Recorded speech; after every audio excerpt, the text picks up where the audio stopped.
So we're on our way out to go check out where Sherry Wellwood went missing, and we stopped at an estate sale and lots of cool stuff. Bought some tools, but there's a doll room here. A cool, creepy doll room. Haha.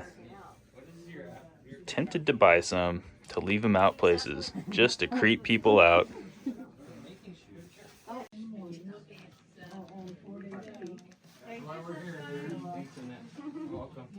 Mickey and Minnie. That's a cool old Mickey Mouse doll. Or Minnie Mouse. You don't see these every day.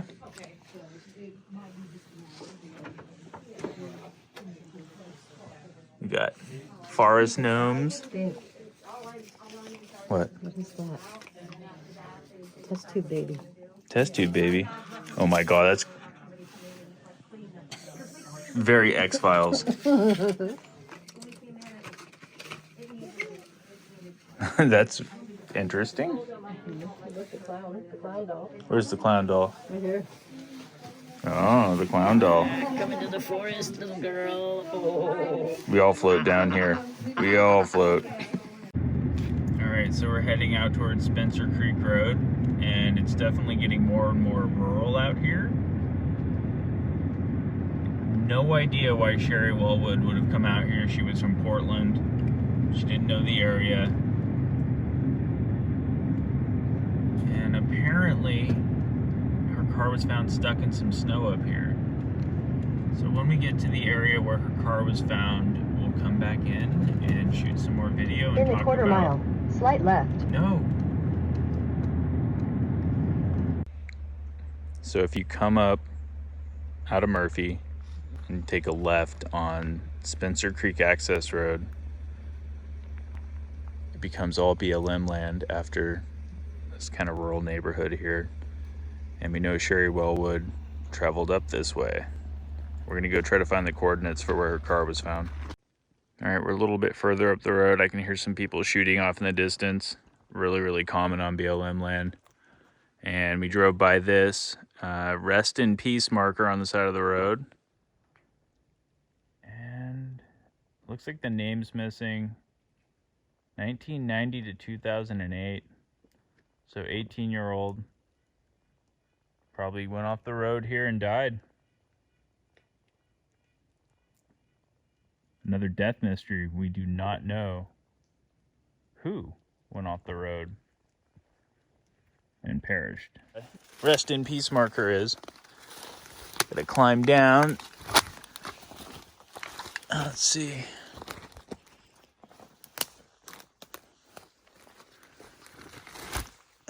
There's some stuff down there. All right. It's kind of creepy. This looks like the kid who died here. All that's left is this marker and his photo on a tree. What a spot. Some garbage dump around.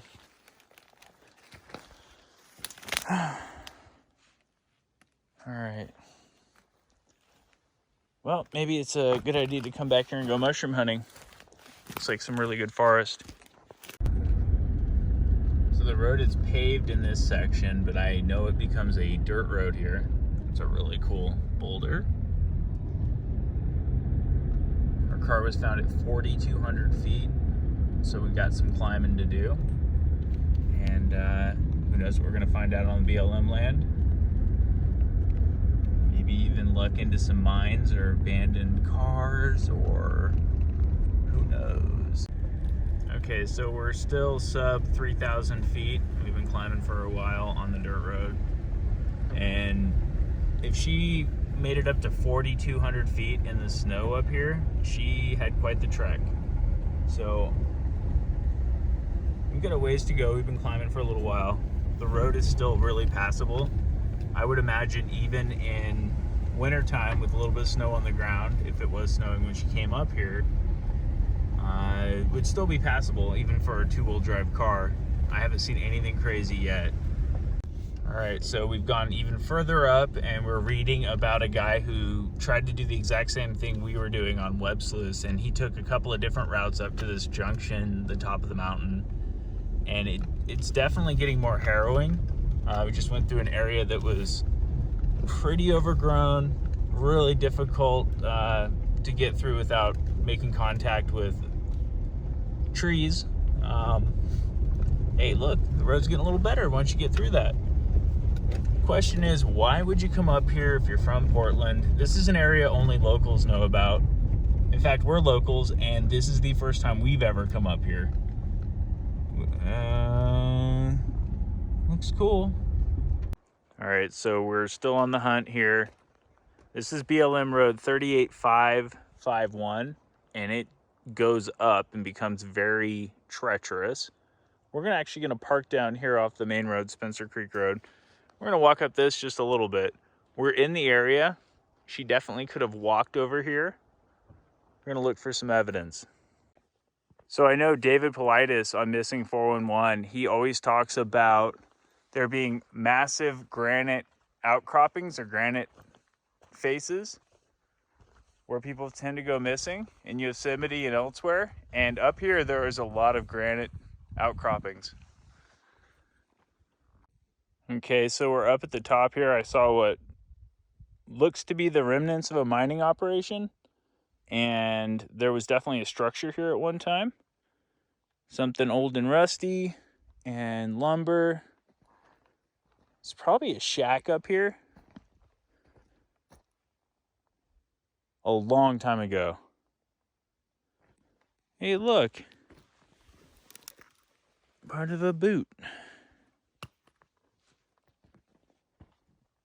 Possible window? Yeah. Yeah, there was a structure up here. Style ceramic? That's cool. Oh, that's old. Yeah. Yeah, there was definitely a structure here. Logging or mining camp. Very cool. More granite. It's a very cool trail. So we just crested the hill, a little bit of a walk, and we're at 4,600 feet. Apparently we're looking for crime scene tape. It was up here as of August.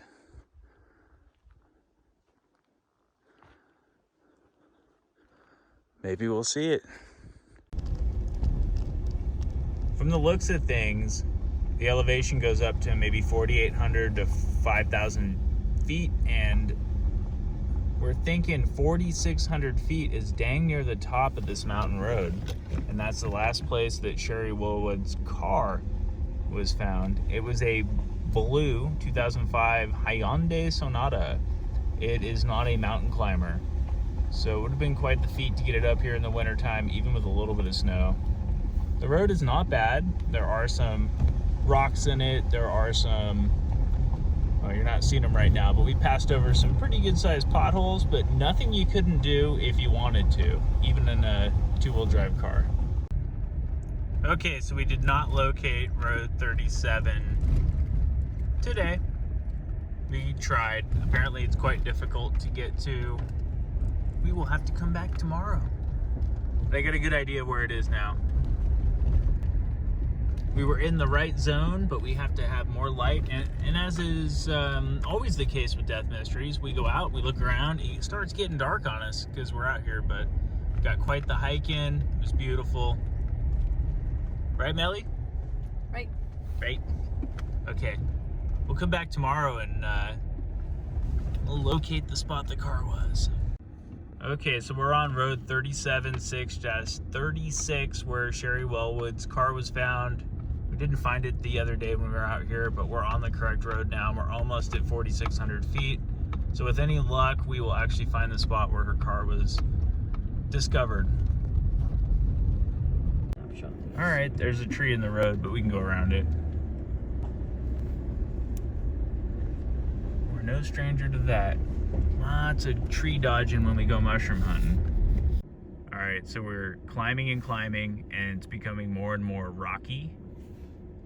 Very, very cool. There's some graffiti. the cliff on this side is very high, maybe 300 to 500 feet. Why would you come up here if you're not from here? Especially a single lady, 46 years old, in her Hyandai Sonata. Not judging, just saying. It's kind of weird. One theory is that she didn't come up here and that somebody else brought her car all the way up here to hide it. And that's a dang good theory, actually. Road's getting rougher. The going's getting a little tougher, but we'll make it. Okay, so we drove up Road 376-36, and we actually found the place where Sherry Wellwood's car was discovered. Here's the crime scene tape. In case you're wondering, it says caution crime scene. So her car would have been right here in the ditch, covered with 6 inches of snow, stuck. We know that it idled for a while, left some soot marks on the ground, probably right about here. And her beanie was found up the hill. We're gonna try to find that trail in a minute. Pretty remote up here, but we did just see another car, but it's not snowing yet. Okay, so Sherry's car was found a few hundred yards up that road. There's this rock outcropping. I just scrambled up. Kind of steep. But I always like to say that when people are lost or in the snow in a survival situation, especially if they're trying to get a look of where they are, they kind of tend to gravitate towards rocks like this. It's a windshield.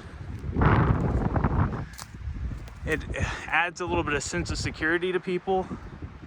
So I always check the rock out facings when I'm looking for remains. So we're hiking up this remote mountain road. On the side of the road is a bar of Olay soap.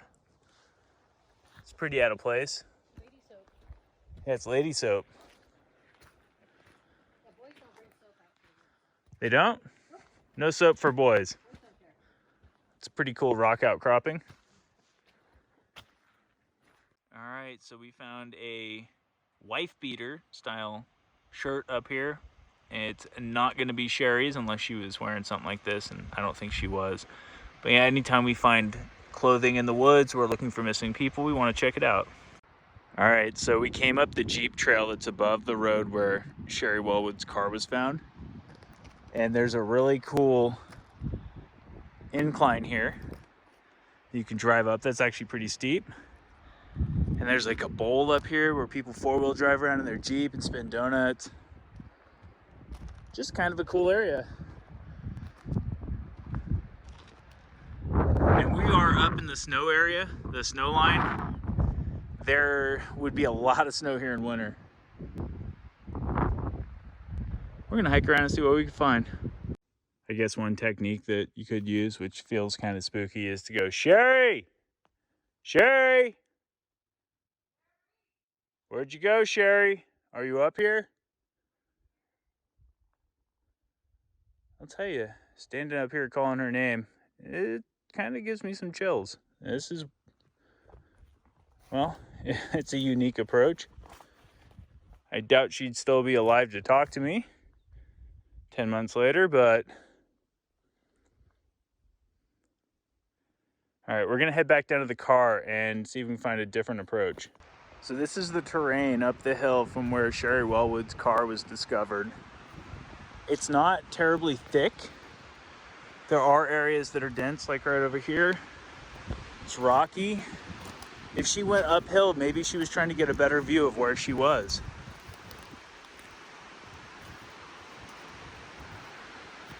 All right, so we're even further up. We're kind of on the ridge now. We're at 4,200 feet.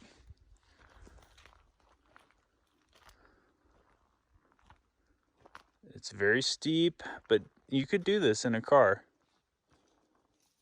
The roads are wide enough.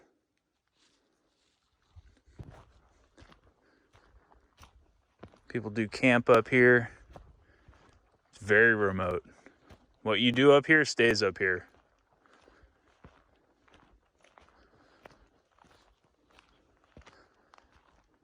Okay, so we're on the road coming back from where Sherry Wellwood disappeared. And we see this car down the embankment. I don't know if it was put there on purpose. Probably. It looks like, or it could have crashed down there. Definitely could have crashed down there. Whoa. Oh no. Probably not. Crappy day. There's some caution tape, crime scene tape on it.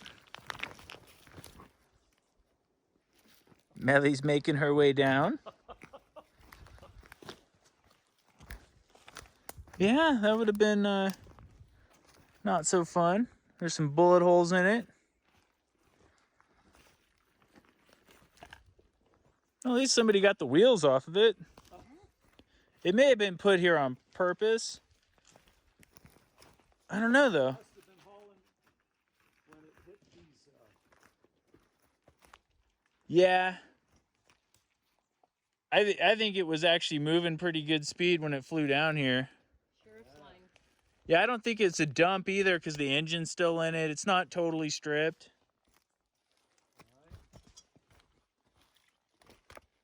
Camel cigarettes and lotion. Lotion? You know what they were going. I like to smell gasoline. This is my crime scene tape. Does it say crime scene? Sheriff's line. Sheriff's line, do not cross.